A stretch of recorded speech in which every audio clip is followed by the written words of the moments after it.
नमस्कार दोस्तों, India speaks daily में आपका एक बार फिर स्वागत है। आज हम बात करेंगे भारत में बढ़ते जाली नोटों के कारोबार के बारे में।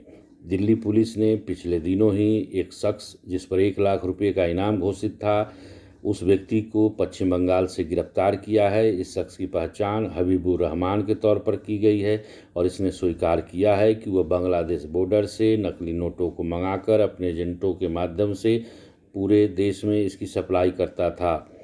दरअसल इसी साल जनवरी महीने में 4 लाख रुपए के नकली नोट के साथ शेख शहजाद नामक एक तस्कर को आनंद विहार रेलवे स्टेशन के पास से जब गिरफ्तार किया गया था, उससे जब पूछताछ की गई थी तब हबीबुर रहमान का नाम सामने आया था। हबीबुर रहमान को जब इस बारे में पता चला कि उसका एजेंट पकड़ा गया है दिल्ली में, तब ये अंडरग्राउंड हो गया था। लेकिन इसके बावजूद दिल्ली पुलिस की स्पेशल सेल इसके पीछे पड़ी हुई थी और अब पुलिस को इसको पकड़ने में सफलता मिली है।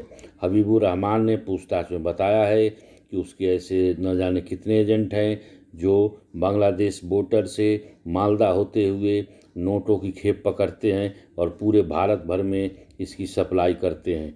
आपको दोस्तों स्मरण होगा, जब नोटबंदी हुई थी तब यह लोगों के सामने आया था कि इससे शायद नोटों की कालाबाजारी थम जाएगी। इसके डिज़ाइन और आकार बदल दिए थे।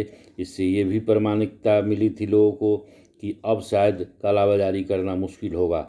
लेकिन भारतीय रिजर्व बैंक बताता है कि नकली नोटों का कारोबार थमा नहीं है बल्कि बढ़ा ही है। और इस पूरे खेल के पीछे पाकिस्तान का हाथ है। दाऊद इब्राहिम की जो कंपनी है, डी कंपनी, उसका हाथ है। और पाकिस्तान के सरकारी जो प्रिंटिंग प्रेस है, वहाँ पर भारतीय नकली नोटों को छापा जाता है, फिर वो बांग्लादेश और नेपाल के रास्ते भारत में पहुँचाया जाता है। भारत में बहुत सारे एजेंट जो इस नकली नोटों की सप्लाई करते हैं, उनको मोटा कमीशन मिलता है और वो एजेंट छोटे छोटे एजेंटों को ये रुपए थमाते हैं जो भारत के साप्ताहिक बाज़ारों में, लोकल मार्केट में और मॉल्स से लेकर अन्य जगहों पर इसको खपत करते हैं। आपको जानकर हैरानी होगी कि जो नेपाल है वो नकली नोटों के सप्लाई का एक बहुत बड़ा हब बन चुका है।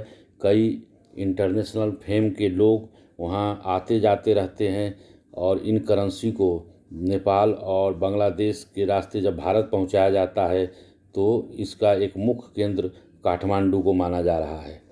जो भारत की सुरक्षा एजेंसियां हैं, एदा-केदा छोटे तस्कर को तो गिरफ्तार कर लेती है, लेकिन जो बड़े तस्कर हैं उनको गिरफ्तार करना बड़ा मुश्किल होता है।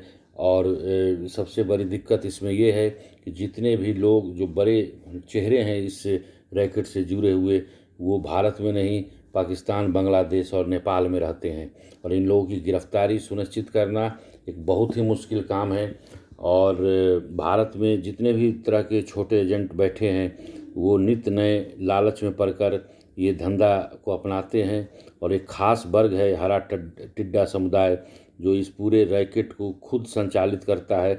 एक के बदले 3 देने की परंपरा है इसमें। यदि आप एक असली नोट किसी को देंगे, उसके बदले में आपको 3 नकली नोट मिलेंगे और उसकी सप्लाई आपको पूरे मार्केट में करनी होती है। आरबीआई बताता है कि भारत में बांग्लादेश सीमा पर पश्चिम बंगाल के मालदा में एक चुड़ियातपुर जगह है। यहाँ पर से अक्सर ही नोटों की कालाबाजारी करते लोग पकड़े जाते हैं।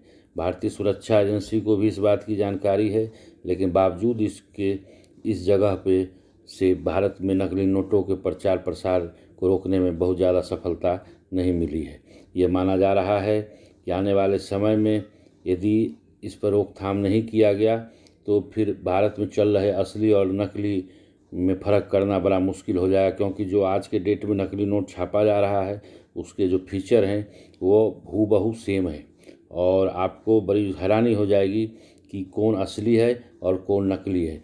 आप जब मार्केट में जाते हैं तो आपको 2000 रुपये के नोट मिलना मुश्किल हो जाएगा, लेकिन जितने भी तस्कर पकड़े जाते हैं उनसे बहुतायत संख्या में 2000 के नकली नोट पकड़े जा रहे हैं। इससे साफ पता चलता है कि भारत की अर्थव्यवस्था को कमज़ोर करने के लिए देश विरोधी ताकतें किस तरह से सक्रिय हैं।